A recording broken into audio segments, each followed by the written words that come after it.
আজ মার্কেটে হঠাৎ এত বড় র্যালি কেন? মিডল ইস্ট শান্তি নাকি বড় সুযোগ? 25শে মার্চ 2026 গ্লোবাল মার্কেটে আজ mixed to positive mood.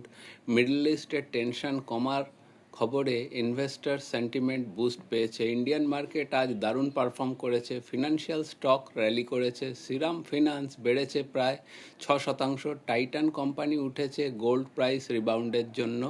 Larsen and টার্বো বড় অর্ডার পেয়েছে, স্ট্রং মুভ করেছে। United Spirits huge deal announce করেছে, কিন্তু সব স্টক ওঠেনি। টেক মহিন্দ্রা একটু ডাউন গ্লোবাল আইটি ডিমান্ড নিয়ে কনসার্নের কারণে। গ্লোবাল সাইডে ক্রুড অয়েল $100 নিচে, ইন্ডিয়ার জন্য পজিটিভ। গোল্ড আর সিলভার আবার ডিমান্ড পাচ্ছে। ডিআইআই ডোমেস্টিক ইনভেস্টমেন্ট 5,800 কোটির প্লাস ইনভেস্ট করে মার্কেট সাপোর্ট দিয়েছে।